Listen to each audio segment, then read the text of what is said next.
In a world filled with sharks, bears, and killer bees, one man is brave enough to stay indoors to bring you the latest in gaming, movie, and pop culture news. That man is Tom Awesome, and this is the Outside is Overrated podcast. Hello and welcome to Outside is Overrated, a grown-up podcast about gaming and nerd pop culture. On this podcast, we discuss topics like video games, books, TV shows, movies, and board games. Thank you so much for joining us. I'm your host, Tom Sidlogic, and we've got a great show lined up for you. Today is our annual book club episode. We're heading into the din with Dungeon Crawler Carl, a wildly irreverent mashup of apocalypse fiction, mechanics, and reality TV satire. We'll discuss all the video gamey aspects of this book, as well as its characters, plot, and place in the grander echelons of fantasy fiction. Joining me for the discussion today are Munch Time. I'm John Munch. Howdy, howdy. Florida's best asexual comic, Patrick DeGeest. Hey, I'm here with all of you guys. The Professor, Mike Mathwig. Gentlemen. Dr. B, Brian Camille. Hey, guys. And the Hobby Box, Joe Burns. Heyo. Welcome back to the show, guys. We've got a full house tonight. Before we launch into Dungeon Crawler Carl, we'd like to thank our sponsor, Premier Health. Check out their website at premierhealthmn.com. That's premierhealthmn as in Minnesota.com. If you enjoy Outside is Overrated, support the show at patreon.com/OiO. That's patreon.com/OiO. You can back the show for as little as $2 a month. You can also follow us all on social media. Email the show at overratedpod@gmail.com. That's overratedpod@gmail.com. Follow Burns at HobbyBoxBurns and twitch.tv/HobbyBoxBurns. Follow me at TomSidlogic OiO on Instagram and Blue Sky, and follow the show at facebook.com/OutsideIsOverrated. Anyone else want to drop in their handles real quick? Patrick, I don't think you got yours in the list. I'm at Pat DeGeest on most things. At Pat DeGeest, DeGeest. All right, tonight we're discussing Dungeon Crawler Carl. This book follows the main character Carl as he navigates an MMO-style dungeon to the delight of an entire galaxy. How does he find himself in a dungeon? Well, he's just a normal dude on Earth, and one night his girlfriend's cat escapes, so he has to go outside in the night wearing nothing but a jacket and Crocs to chase down his girlfriend's cat. While he's surreptitiously out there, all basically ends. There is a catastrophic event. Every structure on planet Earth crashes down into the Earth, and anyone who is fortunate enough to be outside has an option of either walking into a dungeon to try to survive, or they can take their chances on the surface of planet Earth with no resources, no technology, and basically zero chance of survival. So in Dungeon Crawler Carl, the book follows a retired Coast Guard vet, Carl, as he survives the literal collapse of civilization. This book began as a self-published lit RPG on Royal Road before eventually hitting Amazon in 2020. So we've got a full table for our discussion tonight. We're running this show a little bit looser than usual. Everyone brought discussion points. All takes us. We're going to start at the very beginning with Carl's decision to enter the dungeon. He is outside in winter in Seattle, no pants, jacket, his girlfriend's Crocs, holding a cat. Like, does anyone else take issue with his decision to enter into this dungeon? Why is everyone laughing? There's a little phrasing that came out there, buddy. What was he holding? Came out sideways. You forgot the R, and you licked your lips real weird. About his girlfriend, we didn't know because I didn't see that in the book. But I did not catch that subtext between the lines. Interesting. And he was wearing his girlfriend's. Yeah. I don't know where they were at. Rocks. All right. Unfortunately, he okay. doesn't keep them on for very long. So here's my point. I would have just closed the window after Donut bolted, and I'd have gone back to bed. And like, for me, much shorter book. Like, it's one page. Tom dies with the rest of civilization. The end of Dungeon Crawler Tom. Anyone also in the apartment with me, or would you all have gone out to save the cat? Hey, hold on, Tom. Hold on. If your cat Bear jumped out the window, you'd be like, see a bear, you just exist and die in the night. Not not my cat. I'd go get my cat, sure. But like, if Bear was just Phoenix's cat and like I'd just broken up with Phoenix, like, no, no, like, so long. Hopefully I see you in the morning. I've been in that position, not ex-girlfriend wise, but I've had to go outside in my underwear to get a cat numerous times, jacket on, right? Or a dog or this or that. It happens, right? Sure, Something's but like, outside, I go check it out. but they're Why is your it pets, right? numerous? Like, can anyone relate to going to get your recently broken up with ex-girlfriend's cat? Like, I remember living with a couple when they broke up in college, and like we kept that GD cat, and it like peed on everything, man. Like, if that cat had bolted out the window, I would have said, "Thank you, Jesus," and like moved on with my life. I don't know. I couldn't leave a cat out in the middle of the cold, man. Come on. All right. Well, So we're I'd off be in the just dungeon.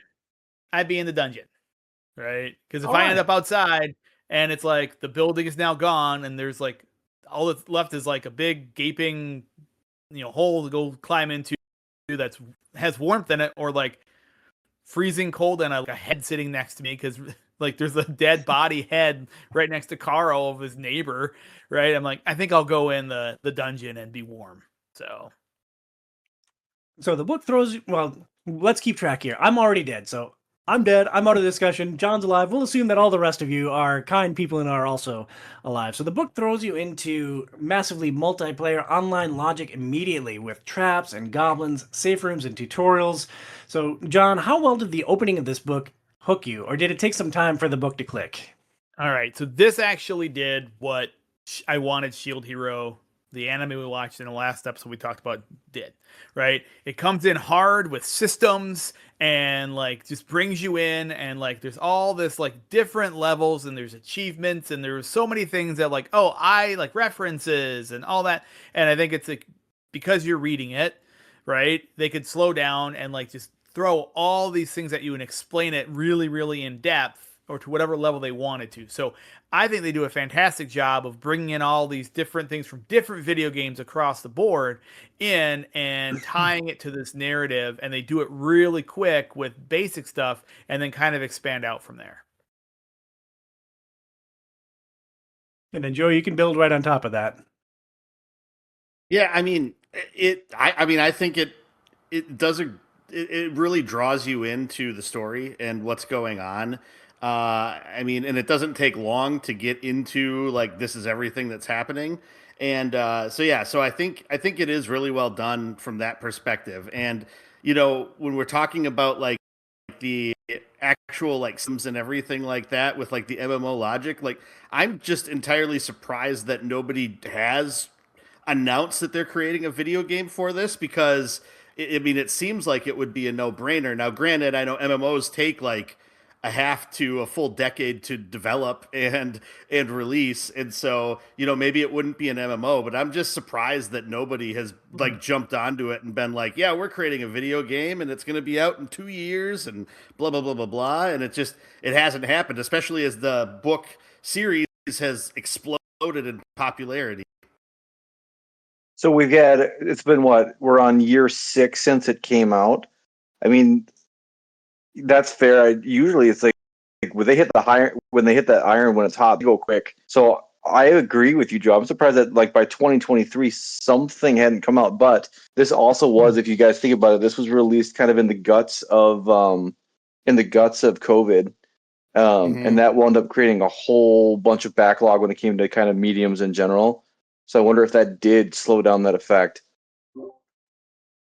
Well, I think too, there's that delay. Like, Tom kind of brought it up, like how this started, right? So it was like self-published. It's in this like kind of underground thing. Like, look, who here heard of a lit RPG before this, right? Like before Dungeon Crawler Carl hit the zeitgeist. So like this whole idea of like, I'm going to read books that are like built around video game, like mechanics and in that style wasn't something that was popular, even like a big genre. It's like this on this self-hosted thing and this and that. And now I think what's happened is it hit I mean, look, we're talking about it, right? Mm-hmm. We're a bunch of middle-aged guys. Website is overrated. It's finally made it.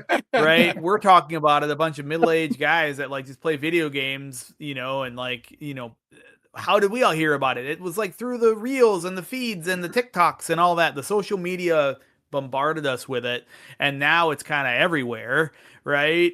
And now, I mean, it's hit my social feed since I started. I bought all the books, and now, like, my cookies are everywhere. And like, oh, there's actually there's a card game coming, right? There, like Joey, you alluded to, there's a card game. There is a board game. There's like several other projects. There's comic books. There's spin-off comics. There's so much Dungeon Crawler Carl content out there, and like Dinniman and his team have done a great job marketing it.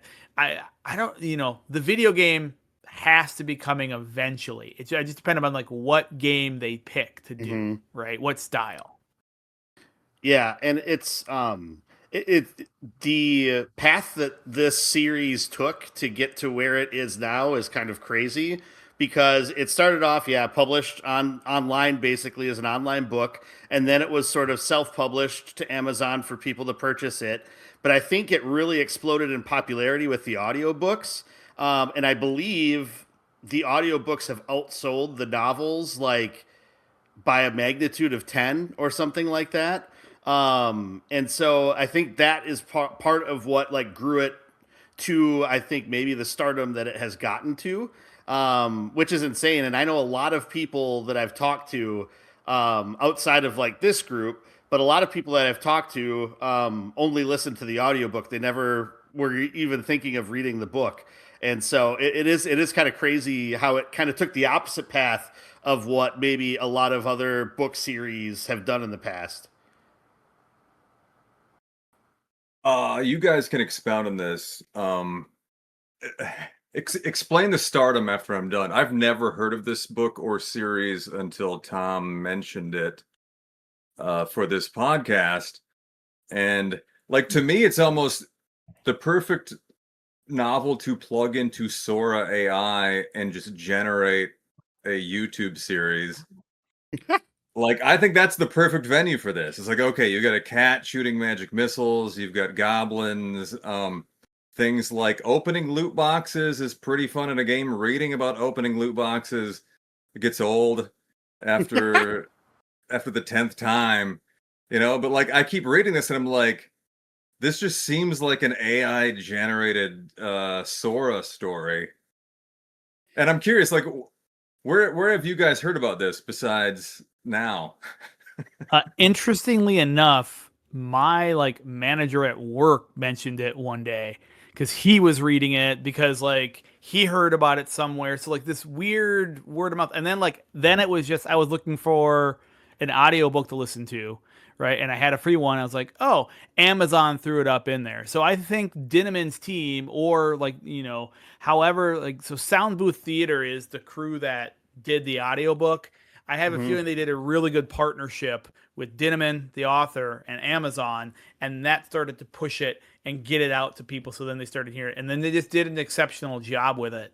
Right. And I think it hit that Fortnite kind of throw everything all at once and jam it all in there vibe that's out there with, younger kids. And it's just kind of exploded from there. Because that really is kind of, it's loot boxes and anything you want could be thrown into this random world.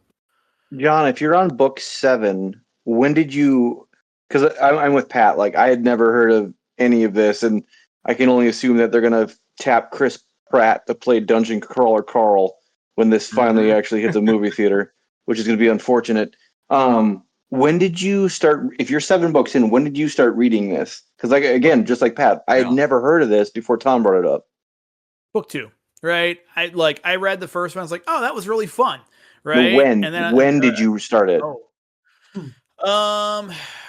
I listened to the audiobook, right, like just a couple months ago. Like, so it's short, right? Like it was over Christmas time, right? Because it was right when we started doing puzzles around the house, right when winter hit. So probably like October, November.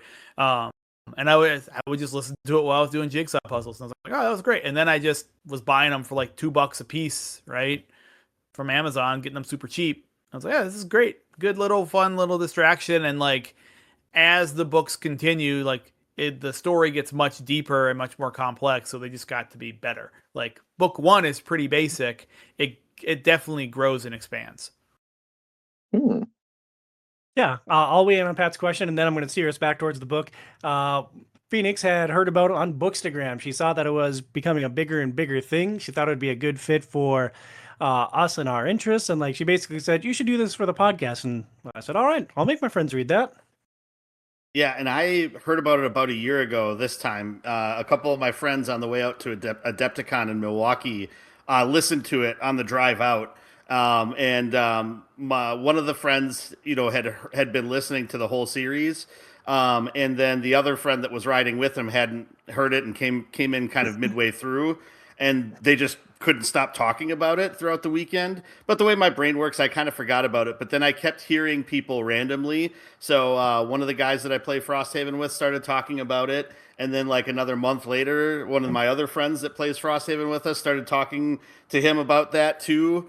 And then when I was at a Halloween party, I heard a few people talking about it. And so it's just like, I don't know. I think it was sort of seeing kind of that organic development of people being interested in it, I think, that drew my attention to it. And now that we fun. discussed... Oh, go ahead, John. I was saying, it's kind of fun. It reminds me of stuff when we were kids, right? When you're on the playground and like you don't know where it started and it just kind of spreads. And now it's just this thing. And it didn't like... It wasn't a TV commercial. It wasn't something like that. It was just kind of organically spread around, and we all heard about it different ways. So it's kind of a cool thing. Yeah, it's like fantasy QAnon, right? So now that we've talked about the cultural phenomenon that is Dungeon Crawler Carl, let's break down this book. Let's talk more about it. So Carl, he is in this dungeon with his cat. He literally walked in holding a cat, no pants, a coat, and like there's monsters to fight. He immediately walks into a trap. He has to escape that. And so he gets into a safe room. He meets Mordecai in a tutorial guild, and we learn several key points in this first safe room. First, Princess Donut is basically Cat Tom hoarding and equipping loot with absolute no regard for the consequences. Second, in that the dungeon functions like a standard MMO. Crawlers gain experience and loot for killing monsters, building skills, and leveling up. Third, you learn that the entire galaxy is watching it, and that the more popular you are, the more loot you'll gain. Finally, you learn that the dungeon is organized into neighborhoods, boroughs, and cities, and each tier has a boss guarding it. So, thinking about the world of Dungeon Crawler Carl from the lens of this very first safe room that Carl and Donut are in, did anything about the setup of the world surprise you? And Mike, we'll start with you on this one. Yeah, I was kind of shocked, honestly, at how much structure was in there and explained right up front. I kind of had assumed coming in that it would be kind of something you'd learn in dribs and drabs as you go through. And no, he just pretty much lays out a ton of exposition about how the dungeon is set up and how it works right up front. It was almost crazy to me how much information was, poured into us just in that first room by Mordecai. And I thought it was kind of an interesting way to do it. It's kind of atypical for like hero's journey type thing, because like usually they pick up the sword, they fight the low level monsters, and it slowly builds. And like here, they're like you have that first encounter, and then it's like, oh, here's all the rules for the world, so you know what you're in for. To kind of build on what Mike said too, like they also start right away setting stuff up. Hey, this is what this floor is like. This is what this floor is like. Now that's going to be different on floors 3, 6, 9. And like they start laying out heavy exposition about like foreshadowing essentially of what's coming, like right out of the gates within the first like maybe 5, 6 chapters. It was very interesting that they were really kind of starting to lay a groundwork for where John is essentially at in book 7. Because John, if I may ask, what floor are you on? I think 9. Yeah, and in the world it goes up to 18, I believe. Is that accurate? Yeah. And no one's ever got past 13? Yeah. Something like that. Yeah. Yeah, and it's... Oh, go ahead, John.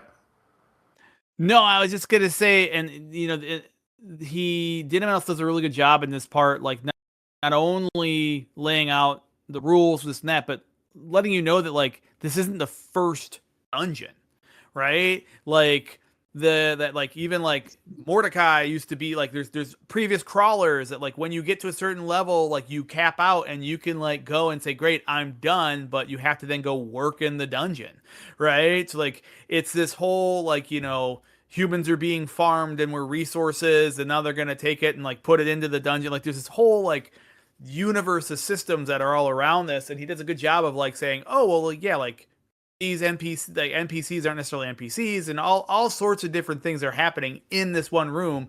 Just not like this is a video game, and it's like just go kill these things. There's like depth to it and consequence.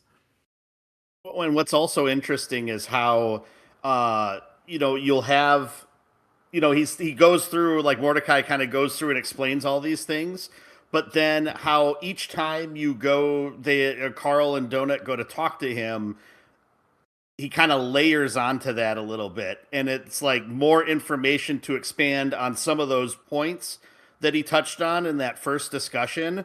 And I think that's one of the things that's really effective is how it keeps like paying off those things as it even just goes through this first book, even though he lays out like the structure for like everything moving forward. With this, it also continues to pay off, and then like lays like those little kernels of pieces of information. So like about Mordecai's brother, for instance, and then how at a different point he's going to pay off one part of that, and at another point he's going to pay off another part of that. And even then, within those payoffs, it'll also allude to the fact that there's more to this, but Mordecai doesn't want to talk about it right now, kind of thing. And I think it's not just with the interactions with Mordecai, but lots of the other interactions in the dungeon with a lot of the recurring characters. It's really neat how it continues to set things up. And then, when you stop thinking about that in like 25, 30 pages, it'll pay that off. It's pretty neat. How do you think he kept track of all that, Burns? Yeah, so I mean, I read a little bit about this, and Dinniman apparently started an Excel spreadsheet to track everything and was like laying all of those things out in there, and it got to be so large that it actually continued to crash his computer. So he paid some people to create a database in another program so that he could use that to continue his notes, because it just got so massive that the spreadsheet just would crumple his computer. J.K. Rowling's wound up hiring someone. She talked about specifically that someone got hired on entirely just to deal with the lexicon. Like, hey, is what we're doing now congruent with everything that we've laid out before? And apparently once you get to like that much data, it gets really difficult to manage it. Yeah. Well, and it's probably also one of those things as a writer, it's really difficult to remember what you actually wrote or what was an idea that you scrapped. Because I could understand that would be something too, where it's like, what route did I actually go with this back there? Because I'm guessing, once you wrote book 1 and 2 and you're writing book 5 and book 3 and 4, like just released, you're probably not, it's not as fresh in your head what's all happening with a lot of those things. Yeah, well, at least he's written like 7 books in 6 years, so, it's a lot easier than George R. R. Martin not writing for 30 years and trying to come back to it, So, all of us are white males. We probably all identify with Carl, so you think he's going to be the real star of the show, right? Well, as part of her loot mongering, Princess Donut eats a special treat and becomes sentient. Because she has a higher charisma than Carl, she becomes the leader of their party and designates Carl as her bodyguard. She focuses on magic, blasting enemies from safety. Carl becomes the tank, specializing in unarmed and especially foot combat, because he walked into the dungeon without a weapon or a tool. The deeper Carl goes, the more the dungeon stops feeling like a game and starts feeling like a labor system. Former crawlers, cursed civilizations, monsters with families.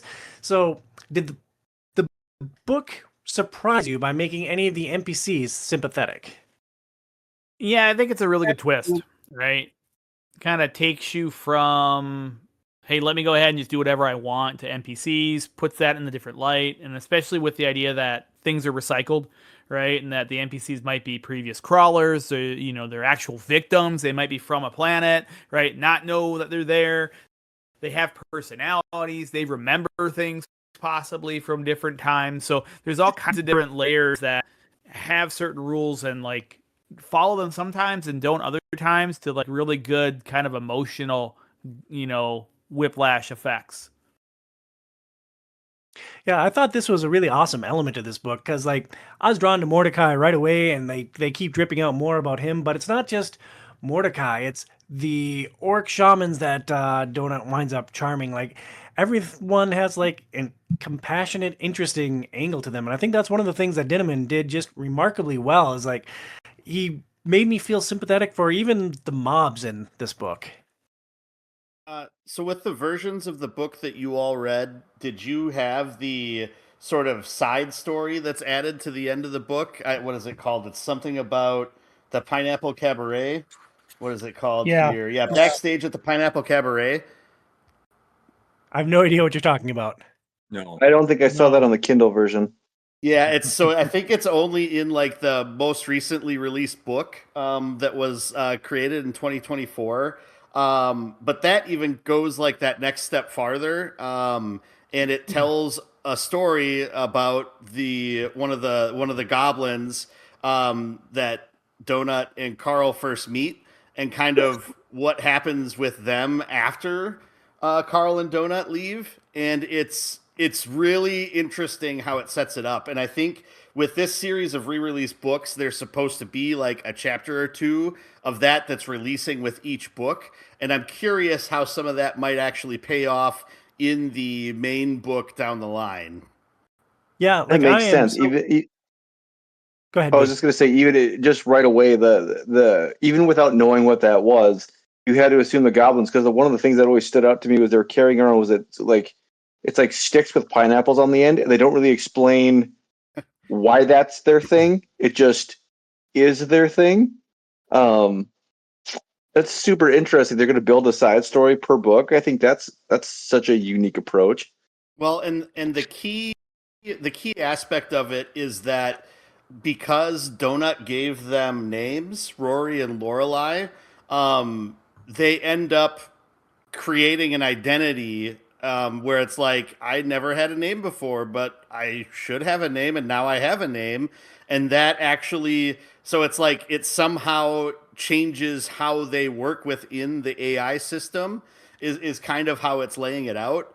It's really interesting, and it's all from the perspective of Rory, one of the two Goblin gals. So I don't know. It's really interesting. If you can track it down, I highly recommend reading through it. That's so fascinating because, like, I love those characters and seeing the way that Dinniman pays off other things. I'm like, I know they're gonna come back at some point, and I'm really looking forward to that particular payoff. Well, It we've feels got like there was a choice. Oh, go ahead, Tom. no. I was moving on to the next thing. Go ahead, Mike. I was just going to say, I feel like the author had a choice right at the start. Either this was going to be a silly, wacky book and just, everything's for fun. And that's what I thought from the marketing and from the, blurbs I read ahead of time. That's what it was going to be. But in reality, it isn't that at all, at least not more than 40%. It's a wacky setup for something that he's trying to do a lot more deeply and seriously than the setup would lead you to believe it could or should be done, which is at least ambitious. I'm glad you brought that up, Mike, because I think that's a really important point. A parallel book that I kept thinking about as I was reading this was Ready Player One. And Ready Player One is jammed with nostalgic things and video gaminess and like different parts. But throughout that entire book, like the main protagonist, it's all about him. And I don't remember a huge emotional payoff with any of those other ancillary characters. I took it all, especially the NPCs, as like a metaphor for capitalism. And the dungeon is college, it's like, okay, you cannot enter, but what choice do you really have? And now that you're there, oh, you didn't finish. Okay, you're trapped in here and indentured for all eternity, paying off your debts that you haven't paid yet, and you're just kind of a background character now. You become a professor. Yeah, basically. Oh, well, that's like a dark way to bring this down, Patrick. That's great. Thank you. The world is just a meat grinder, right? You're just fodder for the Yeah. machine. Yep. Meat goes in one side. Yep. God bless Judge Dredd. Pat essentially cracked the code of Dungeon Crawler Carl. That's it. Show over. Go home, everybody. We've got plenty more to dive into with our discussion of Dungeon Crawler Carl, but first, let's hear from our sponsor, Premier Health. This episode is brought to you by Premier Health, home to Dr. Brian Camille and Dr. Kelsey Camille, two chiropractors who know a thing or two about keeping your body aligned, whether you're in our world or on an alien reality TV series. Unlike the heroes in Dungeon Crawler Carl, your health is no game. At Premier Health, they specialize in everything from sports injuries to accident recovery and perhaps explosions, helping you feel better one adjustment at a time. So if your back feels like you took on a burrow boss with only your cat, or you're ready to upgrade your health, visit premiumhealthmn.com and schedule your next move. Sorry, I got a half window here. I had to scroll to the right. You nailed it. Premier Health, because the best defense is feeling your best. Is feeling your best. Beautiful. Why is everyone like covering their faces and laughing? Like, I think that was beautiful. Thank you for joining me on the all line, John. Like, you know, it's supposed to be like all six of us in this beautiful, harmonious testament for our sponsor who makes the show possible. But you know, that'll have to do. Check out their website at premierhealthmn.com. That's premierhealthmn as in Minnesota.com. Now let's dive back into the dungeon crawl. Let's talk a bit about the bosses that Carl and Donut encounter. The bosses escalate quickly from ridiculous to genuinely stressful. Let's take a moment to talk about the fights that stood out to us, either mechanically or narratively. Brian, let's start with you on this one. John and I had an agreement of an opinion here, so I'm going to steal a little bit of his line. Like the first boss fight is the Hoarder, and the Hoarder is this large woman. I think she's wearing like Victoria's Secret pants that say juicy, and she's like barfing these cockroach like bugs at people. But what stood out to me is like, and this is kind of goes to back what Mike said. This book is such a funny dichotomy because there is times that it is like nonsensical and stupid and toilet humor and just and dumb shit. And then there's times where it's like it is like legit dark. This boss monster is Carl starts to realize that some of these monsters are like recycled humans, that they're being brought back and they're being used as these characters. And this woman is speaking in Spanish, and John and I had talked about this, about how we decided, well, we're going to translate it because we want to know what she's saying. And it's really sad. She's talking about, she's like, well, I didn't mean to make her sick. She was like, I wasn't trying to do this. And she's apologizing, and she's scared and she's fearful. And the part that sucks is like Carl literally punches her face, and he talks about hitting her so hard until her face gives. Like there's no humor in that. And he talks about how terrible he feels, and he could see the fear in her. And then like, you know, a boss fight or two later, he's using his procured toes to step on a gerbil because the AI has a foot fetish, which is attached to him. So you get this wild whiplash going sometimes back and forth, which I think makes some of these more serious moments really hit you harder because you don't have any callousness or scar tissue against it. It's for those of us that have ever watched like Invincible. Invincible could very much come across as almost like a teenager cartoon in a lot of different ways. And then there's hyper violent moments where it catches you off guard because it kind of lulls you into a fake sense of like rhythm. And then when it abruptly alters it, it has a stronger impact. I'd think that you would have in another case where you could maybe kind of fall into the understanding, well, this is probably going to come that way. So it really does some interesting stuff about making you feel uncomfortable, but it's his writing style that does it. Well, it's interesting having Carl's perspective during that fight because he does not like being a part of that boss fight. He does not like beating up the Hoarder. He doesn't like killing her, but what choice does he have? He's locked in this dungeon room, and like if he doesn't kill her, like these cockroaches are going to eat him. So like he's got no choice but to continue slogging through this dungeon. It kind of colors his perspective of the entire dungeon, the entire system, at least through book one. So it's interesting that they use this boss fight to frame Carl's distaste for the position that he's put in. So that's kind of heavy. Does anyone else want to talk about a different boss? I mean, to kind of get, again, heavy stuff, right? There's another, Carl kind of realizes pretty early on too, like, okay, so maybe I don't want to do things head on, right? So he then tries to be a little sneaky and uses explosives to like blow up this goblin boss.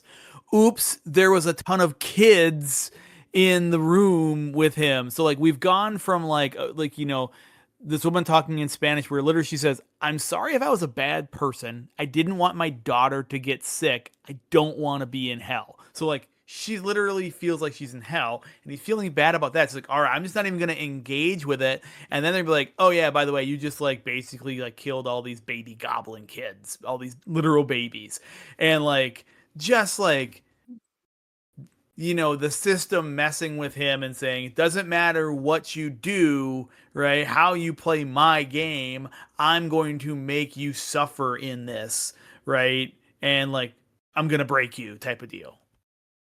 But now, John, are you like regretting your decision to go out and get that cat or what? Like, you could have just been sleeping in the apartment with me and we're both gone. So like, which situation is better? I'm still alive. Brian, did you have a point that you want to make there too? Yeah, it's also to what John said. The AI is comical at times and like malicious at others. And like the AI, when these goblin babies, they're not even children, they're goblin babies, are killed by this detonation. It teases them. Oh, they're brought back on another floor. They'll be fine. Nothing happened. They go back on with their life. No, we're just kidding. You killed them all. You're a baby killer. And it's just like.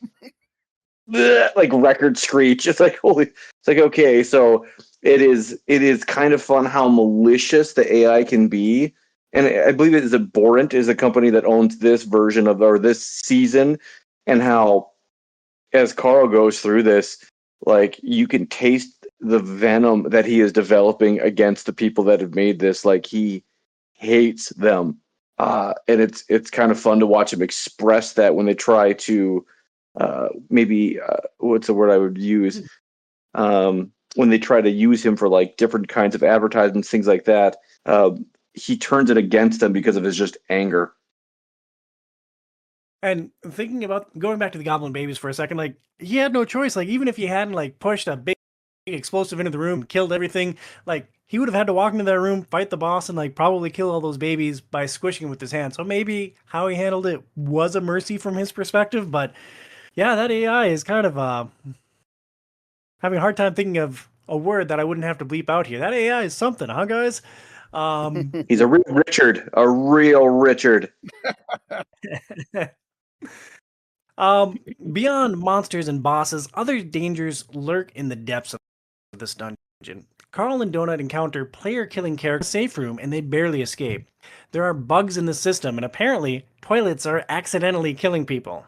The system is also appalled by the human tendency to defecate anywhere, especially outside of their killer crappers, and it sets high-level monsters to kill anyone who goes outside of privy. Do you guys feel like there was a real sense of danger with any of these additional threats? And if so, which one was the most compelling to you? What stuck with me was that the scene with the crawler killers, I can't remember their names. I thought it was the best written part of the entire book. Frank and Maggie. Yeah. I mean, he set up the tense. The whole thing was set up really tensely, and you, as the reader, know exactly what Carl and Donut do. And Carl figures out that this person that he's talking to, who gives him this long rigmarole story about how he's not really a bad person, and they were just defending themselves because they were in a shootout when the apocalypse happened. And Carl figures out it's hokum, and he's lying. And the way he figures it out is something that the reader can figure out in exactly the same way at the same time, which I appreciate. It was very clever.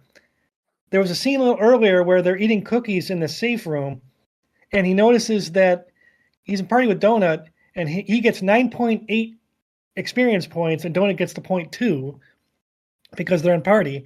And the same thing happens in reverse. When Donut gets a cookie, he gets the 0.2.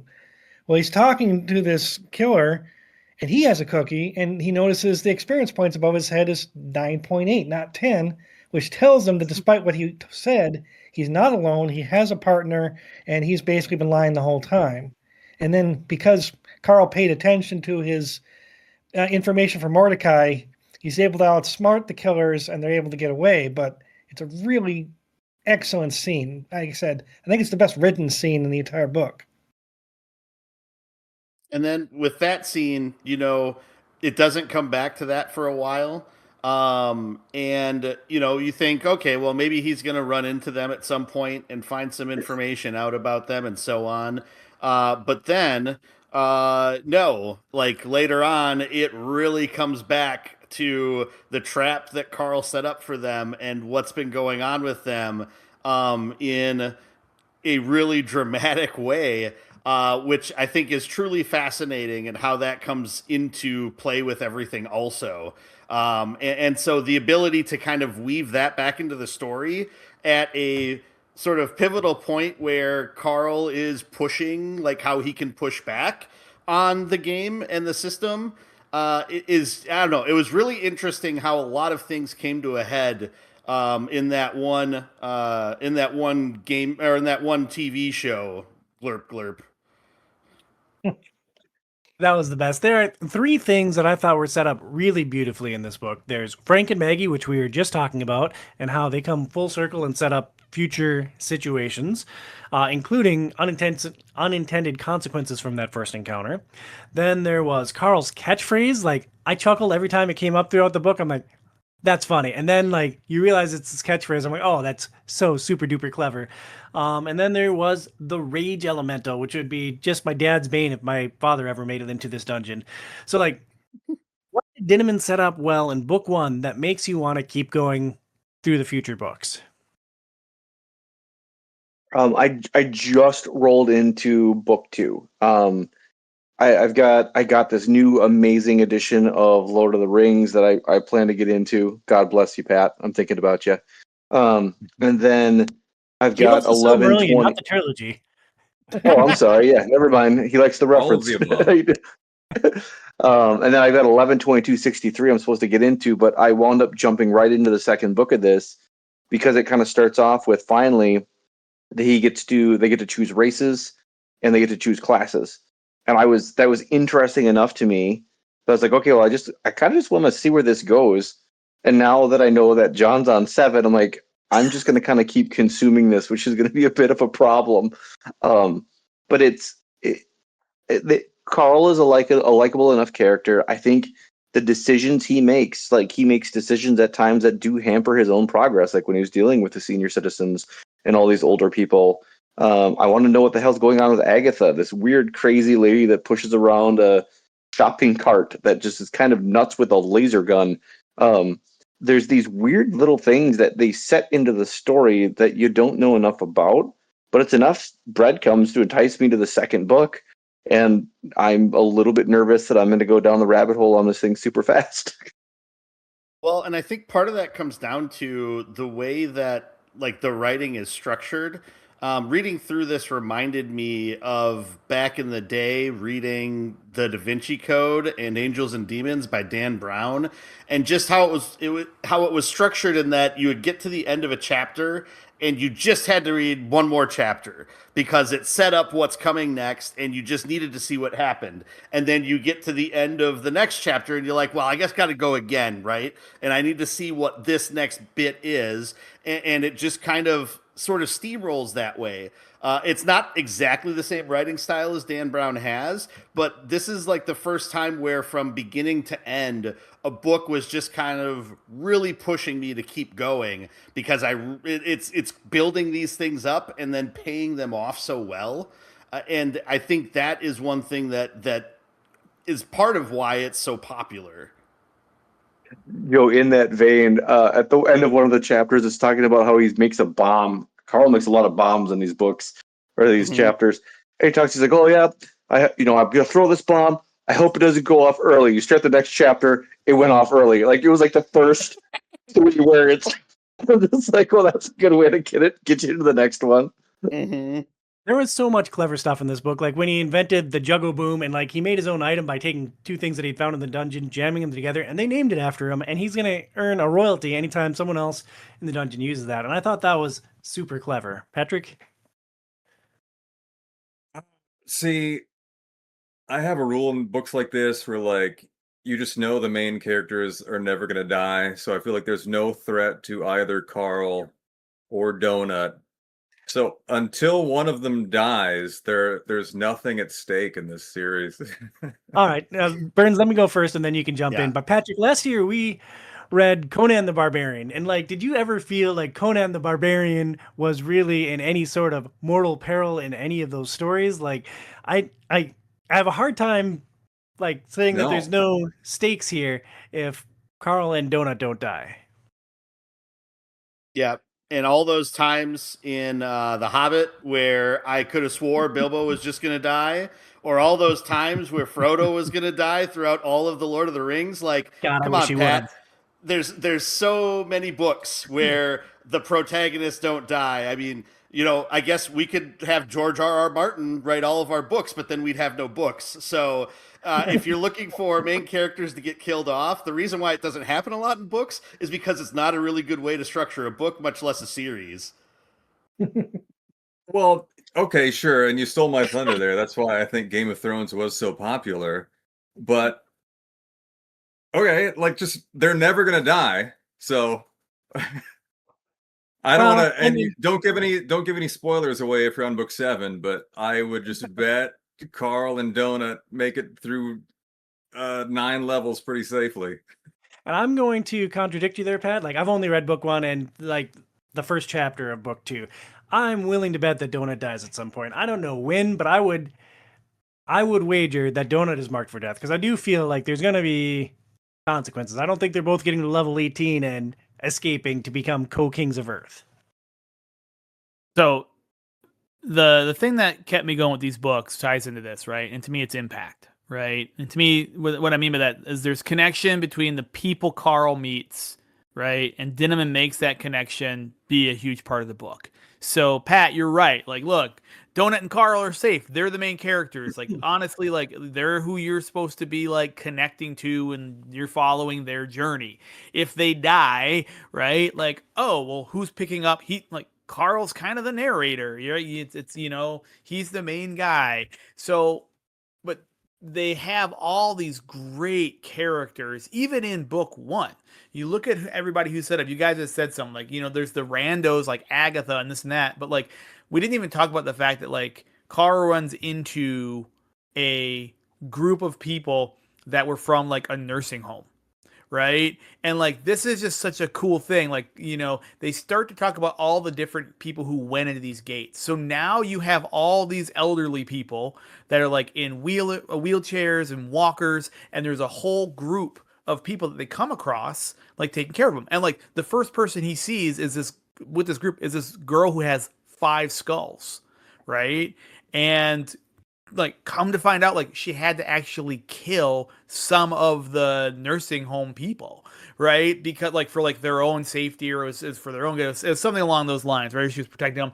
And it's just like there's these deep connections that Carl makes with all these different people, and it's a theme throughout the book. And like that to me is what I liked about this, is like even back to Rory and Lorelai, right? Making connections with these different characters, with the NPCs, with Mordecai, getting their backstory, and then further like finding more out about Carl and his story and who he was before the dungeon, right? That's what drives me, the understanding the character and what makes the character, and like all those characters interacting. And like, how much more death do you want, Pat? It went from like 12 million people alive. You just watch millions of people tick off, but the cat's alive, so it doesn't matter because the princess cat's going on. Jesus Christ, genocide, man. But even that scene of the old people, they're like, okay, there's 4 real characters and a bunch of nobody NPCs with no background, no substance, no nothing. And like half of them went to a Waffle House, and the rest got killed by what's her name. And it's like I don't know. You just read the book and it's like, okay, these are the heroes who are immortal, and these are the people who are going to die. But it's not. I mean, it's not just about who lives or dies. I mean, if you want to read through the books and just look at the first 2 pages and see, oh, yep, Carl and Donut are still there. Go to the last 2 pages, Carl and Donut are still there. Flip to the next one, and you think that that's getting everything that's in the story. You're kind of missing out on the whole point of literature, much less anything else, because it is all about all of the other events that are happening and unraveling more of the information about why is this whole thing a thing. And I think this is the story that follows Carl and Donut through everything, but it is a lot about the stories of how just other people react in these situations. And like a group of people just being like, we're, 90-plus-year-olds that are just going to stay in a Waffle House until they die because they're happy there. And this, whatever this critter is making them, really good food. And it's just like they're choosing their way out, right? And so I think that also is part of it. And there's multiple times where Carl kind of said, the lucky people were the ones that didn't get out of their house and just got smushed instantly and didn't have to go through all of this. And so I think it's, it's all about the journey. It's not necessarily about the destination. And a lot of what is interesting about this isn't necessarily that Carl and Donut survive the day. It's everybody they meet along the way and what happens to them and how they interact with them, those people, and how, I guess, the characters develop as time goes on. And so I think that's a lot of what it is. And, Carl, I don't think he's really changed a lot as a person from start to finish, but the way that he's interfacing and interacting with the game changes drastically by the end of the book. And I think that's another one of the interesting things as you start to see more aspects of everything. The way that he's sort of trying to needle the game and subvert things at times is really interesting, while still playing along with the rules and not trying to tick off the overlords too much at this point. So I think there's a lot more to it than just well, they've got plot armor, so screw this. I think I agree with Tom, though. I think with how this book flips back and forth between like certain different kinds of emotional states, I think Donut's going to get killed. That just with just some of the way again that he has moved from funny humor to like this is like grating on my soul. I think Donut is gonna die, and it's and I didn't think it'd be book one. I'm guessing it'll be later. But my wife is like a massive cat fan, and I'm really happy it wasn't in the 4 hours of audio we listened from Lutzen down to here, because that would have been miserable, and she would have been insufferable for the entire drive. So thank God. Yeah, and I don't know. I don't know that that's necessarily going to be what's going to happen. I kind of see somebody maybe surprisingly taking one of these deals that is brought up in order to, I guess, exit the cycle. And I know that they're building up Floor 9 a lot with a lot of the stuff that happens in book one.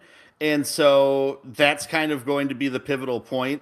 And, whether Donut doesn't survive that or Donut decides to strike some sort of a deal to get out of the equation so that Carl can move on or whatever, I kind of feel like that's where the pivotal point is going to be. Which I think is the book that John's reading right now. So, Well, I think I can speak for most of us. I thought this book was a delight. I really enjoyed it. John's on like book 7. Brian's already started book 2. Burns, it sounds like you enjoyed it. Patrick, I feel like you're on the other side of the coin here. Did you openly dislike this book, and would you like a chance to talk about why it fell flat for you? No, I wouldn't say I openly disliked it. I'd give it a like B minus. Almost every single chapter was like a B minus, and like you guys said, like that was enough to be like, okay, that wasn't bad. Let's see what happens next. But like, So it's like the Venom of you're like the Venom movie of books. That's what you're saying. Well, I feel like I kind of started with this. I feel like this is almost exactly what you would get if you had AI write this sort of story and just, hey, generate this out, Actually, like I said, Sora, I think it'd be better as a video, where they're doing a lot of exposition. Like, Carl punched a goblin in midair and a life bar popped up above its head. He noticed it took 1/3 of its life off. Like I think that would just be better as a Sora AI video. Like, I can say, Go ahead, John. yeah, I can say, having read more of the books, book 1 is the weakest, right? I feel like Dinniman's getting his footing here, right? Like he was just like putting stuff in spreadsheets and databases and figuring this out, right? And there is a lot of that, like, if you know video games, like, oh yeah, this is very like, why are you explaining this to me? Very kind of cheesy moments, right? I think that the heart of the book with the impact of the characters is what he builds on as you move through the stories. And while there are still some really, really cool things that he brings in from like the video game standing and with that setting and like some great set pieces, and there's always new systems and this and that, it diverts way, way past like that level of kind of cheesy, writing, right? I started reading and listening to this as like a little distraction, kind of fun. I was like, oh, I'll read the second one. That was fun. And now I'm like really invested in like the actual character growth. So he's grown as a writer. I think that's what I'm seeing with these stories. Oh, that's awesome. And like thinking ahead to the future, the dungeon goes on for 18 levels. This first book covers the first 2 levels of the dungeon. What lingering questions do we have as the book wraps up? The first one that I want to throw out there, does anyone care about Zev and Kuatin politics? I mean, I'm interested just for the fact of that's bringing in the bigger world, right? So if you're referring this back to Game of Thrones, like a lot of the story revolves around the Starks and what they're doing, and then this is the zoomed out aspect of what's happening in King's Landing and how that's impacting what's happening with the Starks in Winterfell and why they are set off on the path of what they're doing. And so I find that aspect interesting. It's not like it's the most interesting part of the story, but I'm also curious, like, why is it that this one person is so enamored with them? That's part of this, and they already kind of were reprimanded a little bit because the higher ups thought that Zev was favoriting them and trying to help them through things, which isn't allowed for them to do, and so. I'm curious to see how that develops and if anything more happens with that. I mean, it needs something beyond just what happens in the dungeon, because while that's wonderfully plotted and constructed and put together, it's still not enough to carry a long series of books. You need to do something beyond that basic dungeon crawling. Otherwise, it's just going to be same old after maybe 2 books. So I hope that is the sign of building in a lot more, depth to this world, to this universe, to what's going on. Otherwise, I don't see what the point of continuing the series would be after maybe 1 more book. I really wouldn't. It's not well. I'm glad you said he gets better as a writer, because the weakest thing about this book, and I'm surprised no one said anything about it before, the prose is functional at best through most of it.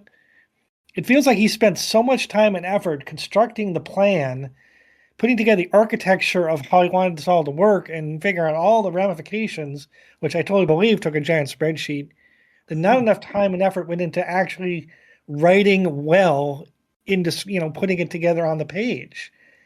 And it needs to be better written for me to be excited about it. It was good enough. I enjoyed reading it, but I really want to see better writing in future books. Otherwise, I don't think I want to read the future books.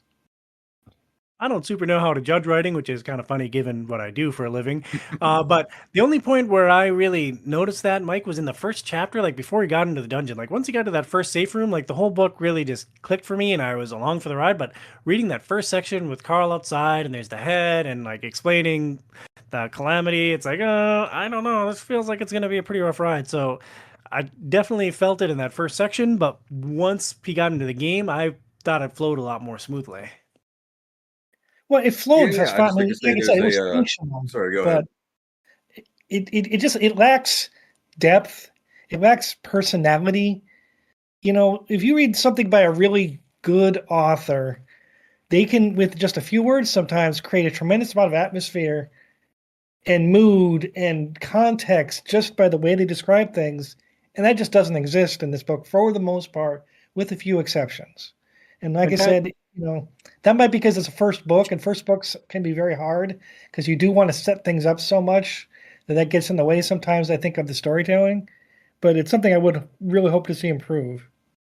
And Pat, let me rebut real quick before you jump back in. And Mike, what I'd say to that is that Dinniman made me feel real emotion. He made me laugh. He made me feel sad. He made me feel indignant at times. And so, I don't know. For me, like, I didn't think his prose really held back the experience at all. Like, I felt real emotions from this book, and I think that's one of the reasons that it resonated so much with me. And I would just like to point out that I've had a cat on my lap for most of this podcast. it's fitting. So And- I and- feel like this cat and I would team up were she and I to enter the dungeon. I mean, I can You know, appreciate good rules. I think there's a fine line, you can't go crazy like new Star Wars did, where they're like, oh, you can fly through the vacuum of space if you have the Force, or the Haldo maneuver. Oh, you can just launch something at warp speed and destroy a whole thing. So I liked the rules they set up early, where it was like, okay, you have 48 hours or whatever till the next stairs open up, and this many people are going to survive each level. But then there were things that came into play that never seemed to be relevant again, where he's like, okay, I leveled up. I get +1 punching barehanded. And maybe that comes into play later. But he just keeps on punching, And there's an excessive amount of loot box opening and leveling up that at least to the point that I have read, doesn't come into play again. Matt, how far have you read? Chapter 25. Brian, would you like to comment on not finishing the media that we discussed for the show? I am just I like, looked ahead. I thought, well, are there going to be any questions that I didn't read to? And there were none. So I assume that's the end of the book. I've been looking at Pat like a knockoff Dr. Evil, this dude with a shaved head stroking a cat, which thank God it is, because the camera can't really pick up the cat, and it's right at waist level, and you have the shit-eating grin on your face, and I was just like, oh, good. But if that was really the length of things, good for you, Pat. Good for you. that's not a cat; it's his girlfriend's Crocs. Nice. One last question that I have for you guys, and I didn't put this in the show notes, so like you didn't have any chance to prep for it ahead of time. But at what point in Carl and Donut's journey do you think you realistically would have died? Like, I'm not getting out to rescue my ex-girlfriend's cat, so like, I'm gone when Earth is gone. What do you think would have taken each of you down in the dungeon? Murder dozer for me. That thing would have run me over right away. Like, right away. That's what I was thinking. Like, that whole murder dozer fight was pretty crazy. If I would have survived that, the hoarder, I don't know if I would have been able to. Like, that was pretty gnarly and pretty gross. But I don't know Spanish. You could just beat her to death. You wouldn't know what she's saying. I don't want to have to Jabba the Hutt choke her out with a chain. Yeah, I would have had to have hoped that I was with somebody that has much more physical prowess and skills. Because I don't think I would have been. I don't think I'm spry enough and angry enough probably to be able to do a lot of the things that Carl has to do. So is I that a probably wouldn't have murder made it dozer very too? long. I mean, maybe even before that. I guess I don't even know. Well, If I'm Pat, the main Mike- character, I feel like nothing would kill me. I just stumble into victory at every encounter. A lot of armor. He would just walk Pat, his we're way trying to right have a in the serious motor. Conversation here, dude. Be real, man. All I know is 99.9% of all published literature, the main character doesn't die. So it seems an odd hang up. But hey, you do you. Yeah, dude. And I like, even the hard part too is like, even some of our most popular books, they always bring them back. Superman, Jesus. It's like the character gets killed, they're back like 2 chapters later. It drives me crazy. Yeah, Pat, does that Last mean question. that you hate Jesus too, dude? I didn't say hate Jesus. Your No, wife I'm has stronger saying Pat does. opinions on Jesus than I do. Real quick, I do have a question, and I want to see if anybody else was like this. Does everybody else? Do you guys still like smile every time that Donut messages in the chat in all caps? every single I'm on time. book. Cracks me I'm up on every book single time. And it still just kills me when it's just like she's shouting at everybody because That's how they Cal's try to doing it. correct her. Perfect. Yeah, they try to correct her, but it just she won't do it. They are such like those two. Like Dinniman does such a great job with like the thoughts he gives Donut. Like because she's a cat when she goes in, and then like she takes that biscuit to become like the super sentient cat, and like but she still is like a cat, and like then you're starting to get all this backstory of like memories she has from when she was the cat, like watching TV. Like that's why like Lorelai and Rory are like the Gilmore Girls, right? So like she watched all this bad TV and like she will bring up pop culture. So she is just this great foil for Dinniman to use to like just have these amazing interactions with Carl. They're so hilarious.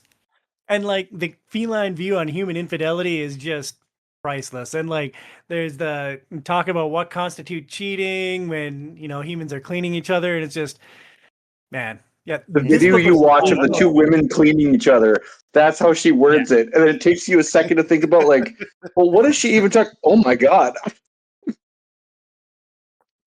Yeah, that definitely made me laugh out loud. Mike, did you state where you would have been killed? Or are you still surviving as Oh, Carl? I would agree. I would have been the murder dozer too. I don't think I'd have any chance in the world of surviving that encounter. If I had, I don't think I certainly would have got through the first boss fight. But yeah, I don't think I would have got by those two goblins on that. Well, I think it was more than two actually, and their stupid machine. Yeah, well, thank goodness we have Pat to survive and like carry on our legacy for all of us because we're all dead. Anything else you guys want to get off your chest about Dungeon Crawler Carl? Well, what a delight of a book. That does it for our book club discussion of Dungeon Crawler Carl. Next month, Billy, Phoenix, and I will host our annual movie show featuring director Jon Favreau. In the same podcast feed, we'll drop part one of our game club discussion on the front half of Hollow Knight Silksong in the middle of this month. Play it with us and share your thoughts in the OiO Discord. Thank you for listening to Outside is Overrated. Please review us on your favorite podcast platform and consider supporting our show on Patreon at patreon.com/OiO. For John, Brian, Joey, Mike, and Pat, I'm Thompson Logic at Thompson Logic OiO. We'll talk to you next month. Stay inside, kids.